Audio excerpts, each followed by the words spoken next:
Fala pessoal, sejam bem-vindos a mais um episódio do Retrospecto Animado, o canal que traz análises e retrospectivas do universo das animações. E no vídeo de hoje eu estou aqui em carne e osso e não naquele formatinho 2D de mascote que vocês estão habituados a me ver, pois entre os dias 13 a 18 de junho ocorre o Festival de Annecy, um dos maiores festivais de animação do mundo, que cobre produções de diferentes nacionalidades, separadas em diversas categorias: longa-metragens, curta-metragens, produções para TV, publicidade e até mesmo curtas de estudante. E como se trata de uma pauta um pouco mais espontânea, já que por enquanto eu não tenho acesso a nenhum desses filmes, eu vou apenas citar a ficha técnica e trazer algumas curiosidades. E vale lembrar que a diretoria responsável por esse evento é constituída pelos mesmos profissionais que também realizam o Annie Awards, que é o Oscar da animação, e também o Festival de Ottawa. Bom, se vocês estão comigo, vamos para a lista.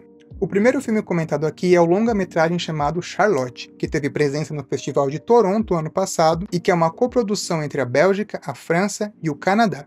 O filme é feito com a técnica 2D digital e é baseado na história real da artista e pintora Charlotte Solomon, uma jovem judaico-alemã que às vésperas da Segunda Guerra Mundial desafia probabilidades incríveis para criar uma obra-prima atemporal.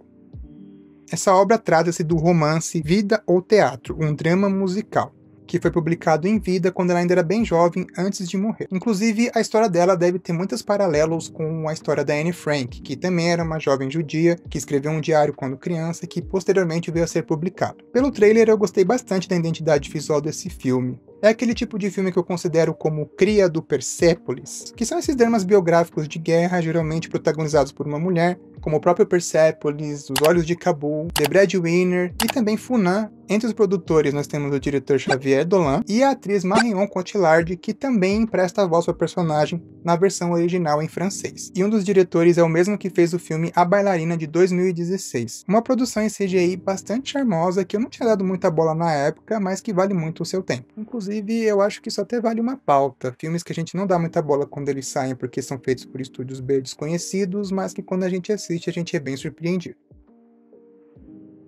Continuando na nossa lista, nós temos o filme Goodbye Don Liz, que é uma produção japonesa produzida pelo estúdio Madhouse, e conta a história de dois melhores amigos chamados Roma e Toto, dois garotos que adoram brincar na floresta com o seu drone. Porém, após um incêndio florestal no qual eles são acusados, eles precisam partir numa jornada para encontrar o drone que foi perdido e provar a sua inocência com as filmagens. Eu gostei bastante dessa premissa porque ela tem uma pegada bem em conta comigo, aquela coisa de melhores amigos que vão ter que sair numa jornada, e por se tratar de duas crianças, eu imagino que vai ter um elo emocional bastante forte. E eu adoro essas premissas que são bem direto ao ponto. O filme é descrito como uma comovente história de amizade e um rito de passagem, então já preparem os lencinhos. Quem assume a direção é a diretora Atsuko Ishizuka, que já dirigiu um dos filmes da franquia No Game No Life e também o curta-metragem Tsuki no Waltz, que é muito bonito, eu vou deixar o link na descrição. E vale citar que ela não é a única presença feminina na direção nessa lista, algo bastante relevante para levar em consideração. Seguindo na nossa lista, nós temos um filme que eu achei o título bem engraçado, No Dogs or Italians Allowed, que numa tradução literal seria Proibido a entrada de italianos e cachorros. O filme é a única produção stop motion presente na lista e é dirigido por um diretor que já tinha experimentado a técnica antes no seu primeiro longa de estreia, o documentário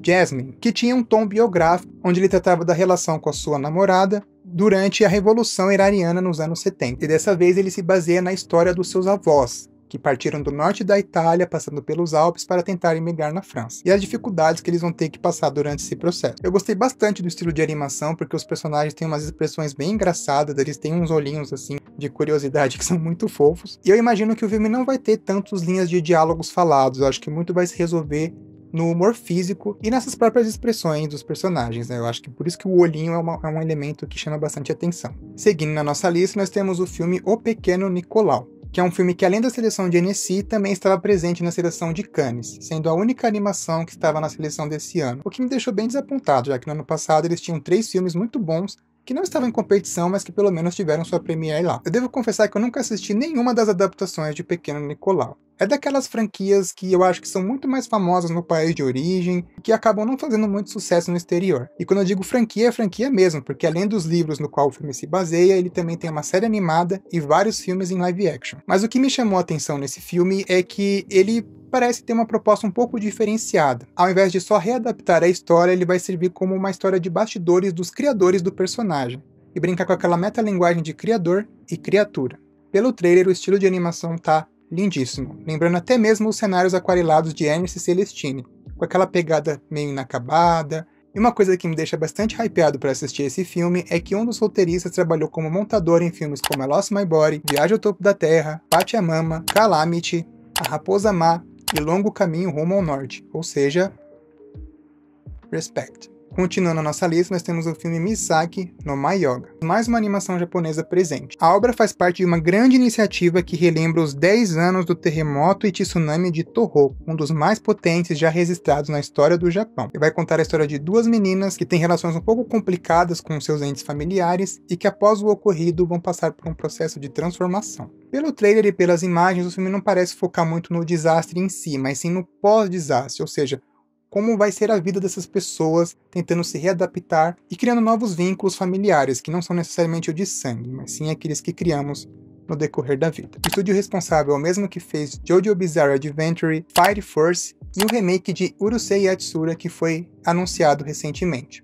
Eu espero que em algum momento esse filme chegue nos catálogos da Funimation ou da HBO Plus, já que eles estão acrescentando bastante animes no seu catálogo nos últimos meses. O próximo filme da lista é um que eu vou colocar um sinalzinho aqui para vocês reforçarem a atenção e deixarem no seu radar quando ele estiver disponível. E o seu nome é My Love Affair with Marriage, que é descrito como uma história sobre aceitação e rebeldia feminina interior.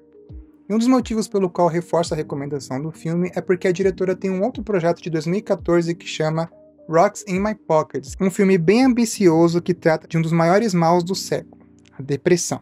E no seu novo projeto, ela apresenta a história de Zelma, uma jovem que se sente traída pelos contos de fada quando ela descobre que os seus problemas não são resolvidos só pelo amor. Esse é um daqueles casos que o estilo da diretora é muito característico, só de você bater o olho nesses dois filmes dela que eu citei, você já reconhece que se trata de um filme dela.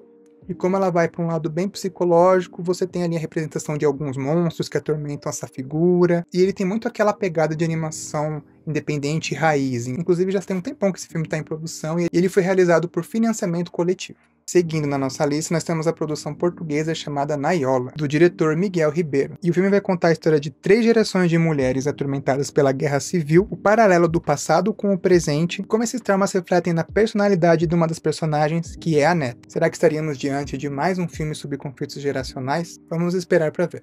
E para quem gostou de Drive My Car e Burning, temos mais um filme do universo cinematográfico Murakami, o longa Blind Willow. O filme tem a técnica de animação 2D e algumas sequências em rotoscopia, ou seja, eu já amei. O filme vai narrar a história de um gato perdido, um sapo gigante falante, que ajuda um funcionário de um banco sem ambição, sua esposa frustrada e um contador esquizofrênico a salvar Tóquio de um terremoto e encontrar o sentido para a vida. Essa premissa inusitada só poderia render uma narrativa inusitada. O estilo da animação é bem surrealista, com umas imagens bastante fortes, e pelo teor parece uma produção mais voltada para um público adulto. Estou bem curioso para conferir. Seguindo na nossa lista, nós temos The Island, que é um dos filmes que eu mais estou interessado em ver dessa lista. O filme é descrito como uma reimaginação da fábula do Robinson Crusoe, com elementos de O Pequeno Príncipe e Monty Python. Uau! E um dos motivos pelo qual estou muito interessado em conferir é porque eu gosto muito dos trabalhos anteriores da diretora Anka Damian, que já foi premiada no festival em 2011 com o documentário Krulik, O Caminho Adiante, e que em 2019 lançou um dos filmes que eu considero uma das animações mais lindas da última década e o meu filme preferido de 2019, A Fantástica Viagem de Marona, que eu já mencionei em vários vídeos aqui no canal e ainda não fiz um vídeo específico para ele, mas eu reforço a minha recomendação. Essa diretora tem um estilo bastante único e ela brinca com várias imagens psicodélicas e mesclas de estilos. Por exemplo, no trailer tem uma sereia que o corpo dela é em 2D e a cauda ela é feita em CGI, mas emulando pecinhas de plástico. O filme é bem colorido e tem várias criaturas interessantes. Eu espero que eu consiga ter acesso a ele ainda esse ano, já que o filme está fazendo por enquanto apenas os circuitos de festivais. E para encerrar a seleção principal, nós temos o filme Unicorn Wars, que é uma produção da Espanha dirigido por Alberto Vázquez, um diretor que é meio perturbado da cabeça, mas no bom sentido. Em 2015 ele lançou o filme Psiconautas, As Crianças Esquecidas, e ele gosta muito de brincar com esse contraste de uma criatura fofinha num ambiente hostil. Enquanto o Psiconautas tratava de temas super pesados como solidão, depressão e drogas, em Unicorn Wars ele vai retratar um exército de ursos filhotes que foram doutrinados para cravar uma guerra com unicórnios. Ou seja, olha o inusitado dessa premissa. E é muito interessante você ver personagens tipo uns ursinhos carinhosos, mas em um ambiente de guerra. E os unicórnios, que sempre são associados a figuras fofas, aqui são silhuetados e bem amedrontadoras. Esses dois últimos filmes são outros que eu coloco aquele selinho de atenção reforçada. Deixem no radar. E vale lembrar que tanto o Psiconautas como o filme dos unicórnios são extensões de curtas-metragens do mesmo diretor. Você pode encontrar eles no Vimeo ou no YouTube.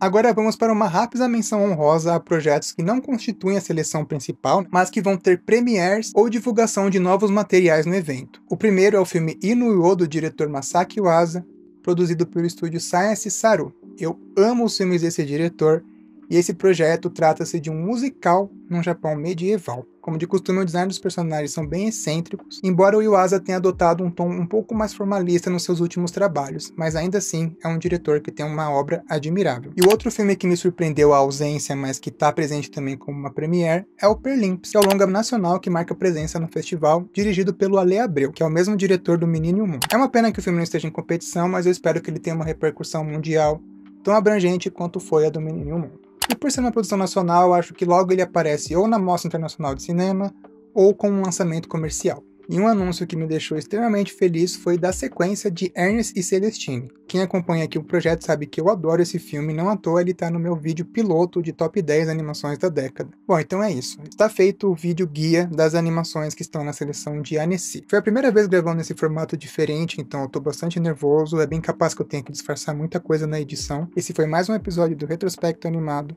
e eu espero que vocês tenham gostado. Vamos ficando por aqui, e até a próxima!